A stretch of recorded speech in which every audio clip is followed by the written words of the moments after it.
ജീവിതത്തിൽ എനിക്ക് ഏറ്റവും ഞാനൊരു ആഗ്രഹിച്ചൊരു കാര്യമായിരുന്നു ആശംസ പറയാൻ കഴിയുന്നത്. അതിന് എന്നെ ഒരുക്കാൻ സഹായിച്ചതും എന്നെ ഈ ഒരു അവസരം എനിക്ക് നൽകിയ എൻ്റെ പ്രിയ അധ്യാപകർക്കും ഞാൻ ഹൃദയപൂർവ്വം നന്ദിയാണ്. കാരണം ഇത് എല്ലാവർക്കും കിട്ടുന്ന ഒരു അവസരമല്ല, പക്ഷെ എനിക്കത് കിട്ടിയതിൽ എനിക്ക് ഒരുപാട് സന്തോഷമുണ്ട്. വിശ്വാസമില്ലാത്ത ദൈവത്തെ പ്രസാദിപ്പിക്കാൻ നമുക്ക് ഒരിക്കലും സാധിക്കില്ല എന്ന തിരുവചനം നമ്മെ ഓർമ്മിപ്പിക്കുന്നത് നമ്മുടെ ജീവിതത്തിന്റെ അടിത്തറ വിശ്വാസമായിരിക്കണം എന്നാണ്. മതബോധനം എന്നത് കേവലം ഞായറാഴ്ചകളിലെ ഒരു ചടങ്ങല്ല. അത് വെറും ഒരു ചടങ്ങിന് വേണ്ടിയിട്ടല്ല നമ്മൾ വെറുതെ വന്ന് ആർക്കോ വേണ്ടിയിട്ടല്ല നമ്മൾ ഒരിക്കലും ഇരിക്കുന്നത്. ഇത്രയും നാളും ഞാൻ വന്നിരുന്നതിൻ്റെ ആ എക്സ്പീരിയൻസ്, അതായത് 12 വർഷം വെറുതെ ഒന്നായില്ലായിരുന്നു ഞാൻ വന്നിരുന്നത്. അതിൽ കൂടുതൽ ഗുണങ്ങൾ എനിക്ക് ലഭിച്ചിട്ടുണ്ട് എന്നതാണ് സത്യം. കാരണം എന്താണെന്ന് വെച്ചാൽ ഈ ലോകത്ത് ഇപ്പോഴത്തെ ജനറേഷനിൽ, ഞാൻ ഈ ജനറേഷനിൽ ജീവിക്കുന്ന ഒരാളാണല്ലോ, അപ്പോൾ നമുക്ക് ഒരുപാട് അവസരങ്ങൾ ഓരോ രീതിയിലുണ്ട്. സോഷ്യൽ മീഡിയയിൽ തന്നെ ഇപ്പൊ ഒരു പോയിന്റ് എടുത്താൽ എല്ലാവരും പറയുന്ന കാര്യമാണ്, നല്ല വശവും ചീത്ത വശവും ഉള്ളതുപോലെ സോഷ്യൽ മീഡിയയിൽ നല്ല വശവും ചീത്ത വശവും ഉണ്ട്. അതായത് നന്മയുണ്ട്, തിന്മയുമുണ്ട്. അതിന് നമുക്ക് അതിനെ തിരിച്ചറിയാനും ഈ തിന്മകളെ അതിനെ പോരാടി ജയിക്കാൻ, ഒരു യുദ്ധത്തിന് നമുക്ക് പോരാടി ജയിക്കാൻ നമുക്ക് ആയുധം വേണം. ആ ഒരു ആയുധമാണ് വിശ്വാസ പരിശീലനം. അത് ഇത്രയും നാളും ഞാൻ പഠിച്ചതിൽ വെച്ച് തെറ്റുകൾ ചെയ്തിട്ടുണ്ട്.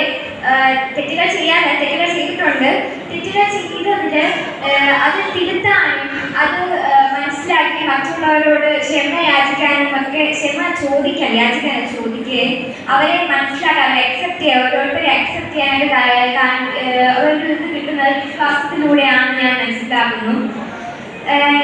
ഇപ്പോൾ ഞാനൊരു ആശംസയാണല്ലോ എനിക്ക് പറയാം, എനിക്ക് കൂടെ നന്ദി പറയാനാണ് ഉള്ളത്. ആശംസ നന്ദി എന്താണെന്ന് എനിക്കൊന്നും അറിഞ്ഞൂടെ.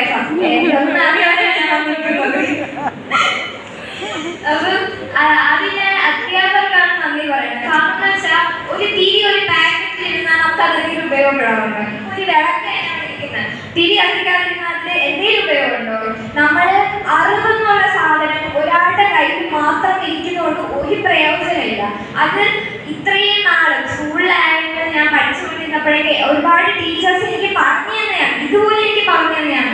അത് ഒരു തിരി പോലെയാണ്, അത് അങ്ങോട്ടും ഇങ്ങോട്ട് ഷെയർ ചെയ്ത്, അതായത് പകർന്നാലേ ആ അറിവ് നമുക്ക് കിട്ടത്തുള്ളൂ. ഈ അറിവ് പറയുമ്പോൾ അങ്ങനെ അധ്യാപകരില്ലാത്തൊരു അവസ്ഥ നിങ്ങളൊന്ന് ആലോചിച്ച് നോക്കിയാണ്. ഒരു അധ്യാപകയില്ല.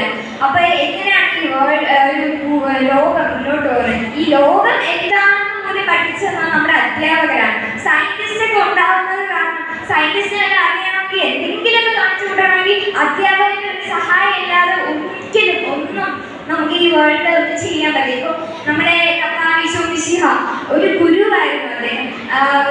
കർത്താവിനോട് ദൈവത്തോട് നമ്മൾ പ്രാർത്ഥിക്കുക, സ്വർഗ്ഗസ്ഥനായ പിതാവേ എന്ന് നമുക്ക് പ്രാർത്ഥിപ്പിക്കാൻ പഠിപ്പിച്ചതായിരുന്നു അദ്ദേഹം. നമുക്ക് ഒരുപാട് അറിവുകളാണ് പകരുന്നത്. അപ്പൊ അധ്യാപകർക്ക് അത്രയും വലിയൊരു സ്ഥാനം നമ്മൾ കൊടുക്കണം എന്നല്ലേ ഉദ്ദേശിക്കുന്നത്, എന്നാണ് ഞാൻ ഉദ്ദേശിക്കുന്നത്. നിങ്ങൾ അത് തന്നെയായിരിക്കും ഉദ്ദേശിക്കുന്നത് ഞാൻ പ്രതീക്ഷിക്കുന്നു.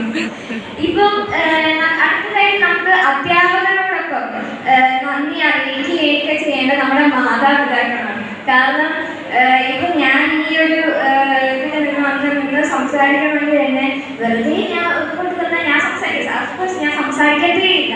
എൻ്റെ മാതാപിതാക്കൾ എനിക്ക് തന്ന പ്രോത്സാഹനമാണ് ഞാൻ ഇവിടെ വന്ന് നിൽക്കാനും എല്ലാ കാര്യങ്ങളിലും ആക്റ്റീവായിട്ട് നിൽക്കാനൊക്കെ സാധിക്കുന്നത്.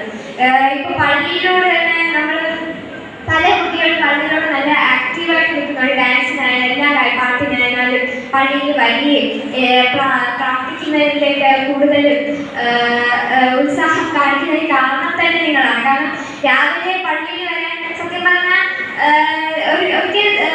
പറഞ്ഞിട്ടുണ്ട്, നമ്മൾ ഒരിക്കലും ദൈവത്തെ ആരാധിക്കുന്നതെന്ന് ചെറുപ്പത്തിലേ പറഞ്ഞു തന്നിട്ടുണ്ടല്ലോ. നമ്മൾ ചില സമയത്ത് ഞായറാഴ്ചയൊക്കെ വരാതെ ഉറങ്ങി പോകുമ്പോൾ നമ്മൾ ഉറക്കത്തെയാണ് ആരാധിക്കുന്നത്, ദൈവത്തെ അല്ല ഉറക്കത്തെയാണ് ആരാധിക്കുന്നത്. അച്ഛൻ തന്നെ ഒരു തവണ പറഞ്ഞിട്ടുണ്ട്, അതെനിക്കിപ്പോഴും ഓർമ്മയുണ്ട്. അത് കേട്ടിട്ടാണെന്ന് അറിയില്ല, ദിവസവും ഞായറാഴ്ച എൻ്റെ അമ്മ വെള്ളം കോരി ഒഴിപ്പിച്ചാണ് എന്നെ എഴുന്നേൽപ്പിക്കുന്നത്.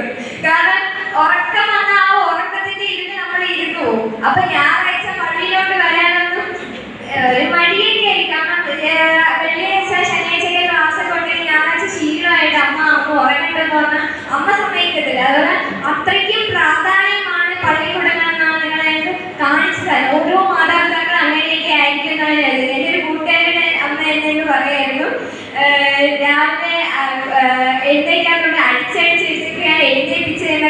പറയാം. കാരണം എല്ലാ മാതാക്കളും സെയിം ആയിട്ട് തന്നെ ഒരുപോലെ തന്നെയാണ് ഈ ലോകത്ത്, അത് ഏത് കോണിലായാലും ഒരുപോലെ തന്നെ മക്കളെ ശിക്ഷണത്തിൽ നല്ല രീതിയിൽ വളർത്തുന്നത്, മറ്റുള്ളവർക്ക് ഒരു ഉപദ്രവം കൂടെ ഇല്ലാതെ മറ്റുള്ളവരെ മനസ്സിലാക്കാനൊക്കെ സാധിക്കുന്നത് മാതാപിതാക്കൾ പകർന്നു തരുന്ന ഒരു അറിവിലും ആ സ്നേഹത്തിലും ആ കരുതയിൽ നിന്നാണ് എന്ന് ഞാൻ മനസ്സിലാക്കുന്നത്. ഞാൻ പറയുന്നത് ശരിയാണെന്ന് അറിയത്തില്ല, സ്വന്തമായിട്ടൊക്കെ പറയുന്നതാണ്.